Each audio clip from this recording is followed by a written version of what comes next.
but I had like stopped. Then I started doing poetry like 16, 17. Then I went back to rapping when I was like six, like right before I had like turned 18, and I was like, I had just like I had this one homie. He locked me in with an engineer because I was looking at my Facebook and it was like popping up 2 years ago. You were asking for a studio and I was like, I was posting on Facebook like, yo, who got a studio? Who got a studio? And nobody was giving me a studio. I was like, this is some bullshit, man. And I had one of my homies with Trail. He ended up having like a little studio. He was locked in with Adam Banks. Yeah. Shout And out Adam Banks. shout We out fuck Adam with Banks, Adam man. Banks, man. ABX Studios, man. If you know, you know. We ain't gatekeeping, just know. If you know, you know. He tapped me in with Adam Banks. I was like probably like 17, turning 18. And uh I was just going through a lot of shit. So I ended up writing a song and I locked in with him. We had did a song and it was weird because right after we did that song, some of my cousins ended up like in the studio that same day, and I was like, "Yo, what the fuck?" I was like, "This shit." So we ended up doing another song that same day. But Damn. mind you, I was even rapping. Like I had dropped my first song, really just couple weeks before that. What was For the real, name for of real. that song? My first song was like Simpsons. Oh, It was like it was just some stupid ass shit. It was just like Shirty Bad like the Simpsons, cause Simpsons and shit. I was just some stupid ass shit. But I was like, fuck that. I want to make actual music. You feel me? hell yeah, hell yeah. So we had did a couple of tracks that day, and then I had shot a video. I had one of the homies that I used to play soccer with. He was shooting videos for like $100 or some shit like that. And I was like, yo, I'm finna go shoot me a video. So Quick. yeah, Yeah. I got I didn't even know what a mastered version was. I probably dropped the rough version. I don't even know. You feel me? Like Right. who Nigga cares? working on God. Who cares? So I got the song, went shot the video, and then I think I had posted it on. I got the video back and I had posted it. I had posted the snippet, and everybody was like, "What the fuck? You can rap?" And it was like my comments were just going crazy. Everybody was like, yo, we ain't know you could rap." And I want to say it was like the first day I posted it on YouTube. Like right when I got the video, I posted the video, and I got home that day, and my mom was like, "Oh, so you're a rapper now?" Ooh. And I was like, "My mom don't even know nothing about social media, nothing. How the fuck she find out?" What? How did she find that?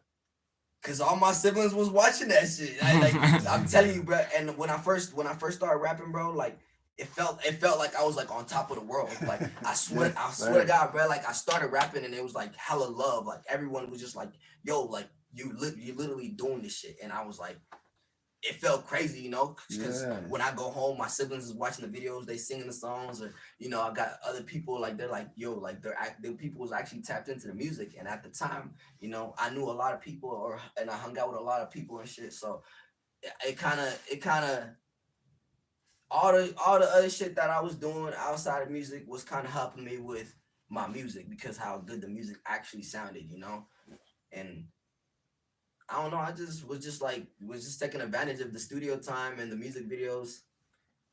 Mm. Now we like I want to say what how many songs in? I don't even know how many songs in. We probably 50 songs in the last year. So more than 50 songs in the last year. Really.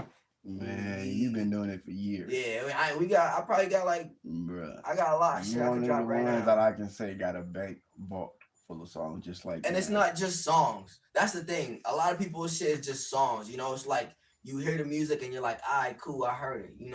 Okay, yeah. You like, but when you listen to the shit I say, like you'll understand. Like, cause I'm only 23, but a lot of times people think I'm a lot older just cause a lot of the shit that I done been through, or like the shit that you actually hear, like the maturity you hear in the music, cause. I get people tell me all the time, like, yo, you've matured a lot, like with your music, because when I first started, bro, I would just go to the studio, I would just freestyle and shit. Like I would just, and I still do it now, but it's different, Yes. It's different because now it's got a concept. It evolved. Yeah, there's a lot of creativity that plays a part. I was just going in there. I might be high, I might be sober. It didn't even matter what the fuck I was. Like all I cared about was we was in the studio. Yeah. You know what I'm saying? Like, yeah, you was getting that high from that studio. Yeah, it worked out. Hey man, I love it, man, And that's the thing that we love to bring light to, because people don't really express that, that first time emotion when they started doing music and they Yeah, getting that love from folks. And some people don't get love. We pray that they do. yeah, But by the grace of God, you did. You had that talent where your people was supportive 100%. And we gonna let you know right now, I man. ain't gonna say 100%. I mean, it And was good enough to where you showed a lot of love, and yeah, and you appreciated it too. You know what I yeah, mean? You shared that experience with us. So I'm just saying, I'm appreciative of that, because that's deep. You know what I'm saying? Like, a lot of times, like I said, people don't get no support yeah, at all. You know what I'm saying? You got enough support to where it was enough for you to share that experience. yeah. You know what I'm saying? I ain't gonna lie. This shit ain't gonna feel like 100% until Right. like Right. my moms and my peoples understand it. But Yes. they ain't where we come from. Ain't nobody doing this shit, so they won't understand it until it actually come with funds, not just the fun of it. Yes. For them, it's like okay, you do that shit for the fun of it, but You still gotta eat. You still yeah, gotta feed yourself. Take like care of yourself. but when I first like my mom, she wasn't even cool with it. She used to hate this shit for real. Like she'd be like, every time I call you, always talking about you in the studio.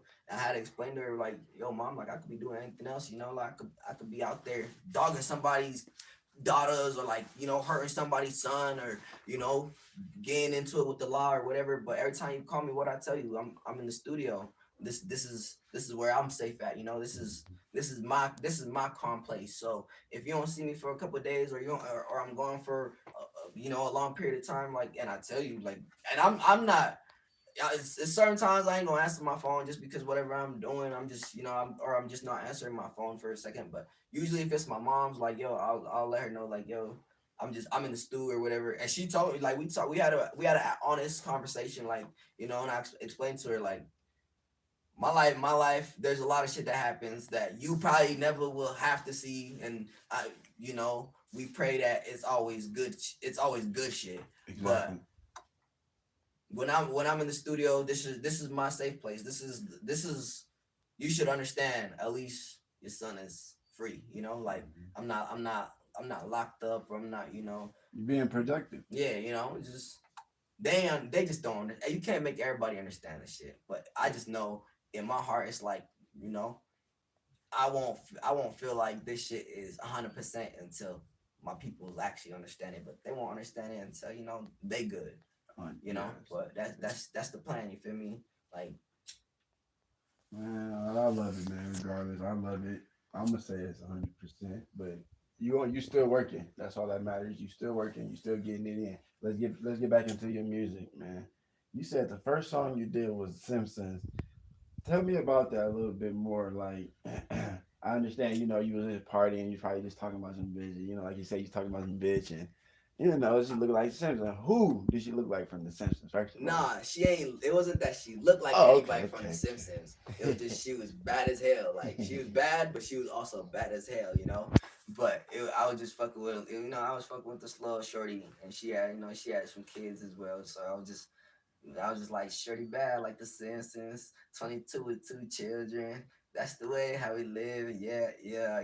But I want to say I was probably like 17 years old for real, but I was like, damn, shorty tripping now. But Yeah, yeah. Hey, it's something. Hey, you I was a vented that shit badass out. kid taking care of some badass kids, man. But all I knew was I was having a great time for some reason, man. Somehow, some way. But Okay, let's get into actually. How did you even started music? Like, how did you want? Like, what made you want to be a rapper? the first time or the second time? What? The this first time.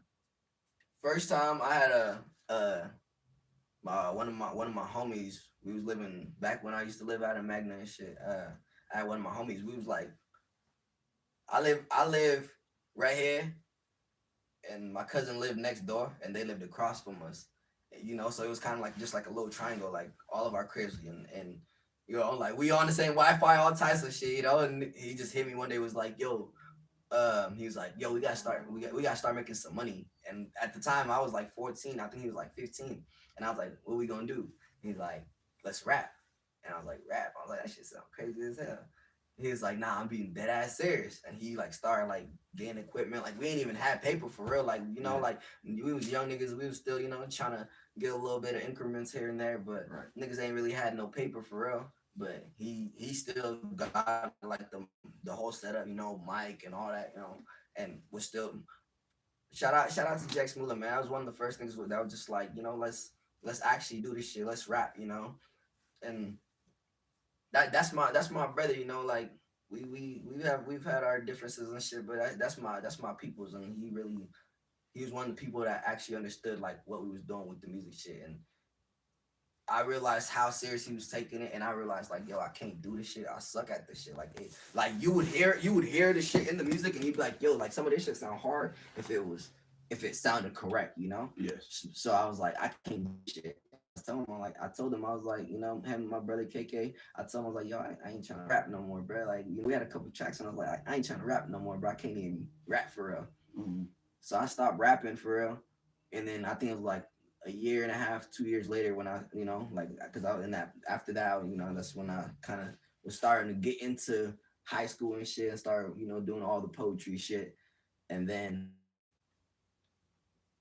so I didn't make music for I want to say a good 4 years or whatever, 3, 4 years or whatever. So when I got back into it, I was like, almost almost grown at this point. I'm about to be 18 almost at this point, So I was like, fuck it, we gonna try this shit. But I was going through a lot of shit mentally, like just dealing with a lot of mental health shit, just going through a lot of shit and just growing, and no matter just growing, but still letting shit happen. Sometimes you gotta let shit happen to understand, like, okay, that's the shit that I'm not gonna let happen next time. But music kind of helped me with that character, like when I started to understand myself, I started to understand the shit that I was actually saying in the music. So I wanted the second time I was about like 17, 18, and we ain't stopped since. I ain't gonna lie.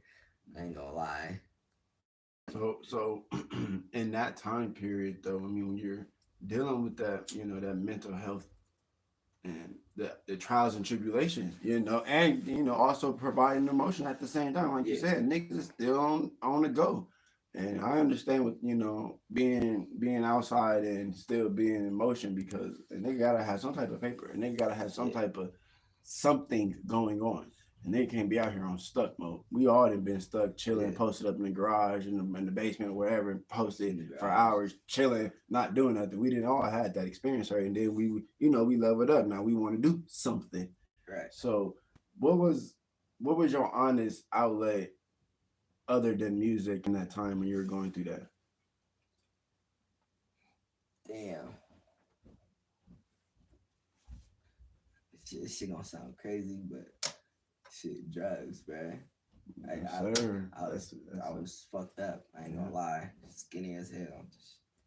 Just taking hella drugs and just doing dumb shit. Different day, different day, different drugs, different women, whatever it is. Just fucked up for real. But a lot of times, a lot of that, even just drugs in general, all that shit come from what are you actually going through, Like, the whole point why I started doing the music was because I didn't have no other way to express it. Like in poetry was just like I was just writing thousands of poems for no reason. Like nobody was gonna see all those poems, And I lost like most of that shit too. So that shit fucked me up because when I graduated, because I was on my Google Docs, like, yes, even my teacher, she put me on the Google Doc shit, and I Yes, was like, sir. so I was just, if you see my old Google Docs, you'd be like, yo, this nigga crazy. Like, what the fuck is all this shit? I probably don't even know what most of that shit is. But after I graduated, they deleted my high school account. So I lost everything that I ever wrote, like, in there. Damn. Yeah, I want to say, like, probably like 4,000 poems in there. All of it just Wow. flushed. So I was like, I had no choice but to start over with, like, the poems. I had no choice but to start over with, like, everything. So I was just like, fuck this shit. We gonna just do the music. Like, I did poetry still after that for a little while, but I was just like, like I couldn't do poetry and music. And then, uh around that time, like I was already doing hella shit, and then, I just got into a little situation with the law, and kind of just, I think that was like my last straw. Like, I'm gonna just rap, like, Mm-hmm. because I sat on. I couldn't even smoke like on probation for like the first 2 years that I was rapping. So I'd be in the studio. I'd be in that bitch fucking sad as fuck. Going through relationship problems or real life problems or family problems, whatever. Just going through shit in life and still just like I'm just like damn, like all this shit just translates into the music. Yeah. There's no other way of putting this shit but putting it into the music, because if I put it anywhere else, it's like it feels like aggression. It feels like I'm being like a hostile person. So it's like I translate it into the music so people don't feel like I'm beating yourself up or beating beating myself them up or beating them up. Yeah, because a lot of times when you say shit, people feel like it's an attack, but a lot of times it's just like I'll be confused or I'm just looking for that confirmation, and I'll just make I'll have my little confused face and people will just be like, yo, like, the fuck, like, 100%, man. Yeah, that's man, and a lot of real niggas, street niggas will relate to that. Right there, that same message you just shared, but a lot of niggas will relate to that for real. Nigga. What? They scared to say it though. Some niggas do be scared to say it. That's the part that that's the part that was hurting me. Yeah. That's the part that was hurting me, because if I just said the way that I felt, or if I had a different way of saying how I felt, it wouldn't feel. I wouldn't feel how I felt. But I kind of just let a lot of shit happen and just let it go on. And they say if you knew better, you would do better. But even when I knew better, I still didn't do better. It fucked me up, but it made me great. Like it's like you're resilient. Like I'm a Well, successful eventually, person. I feel like that saying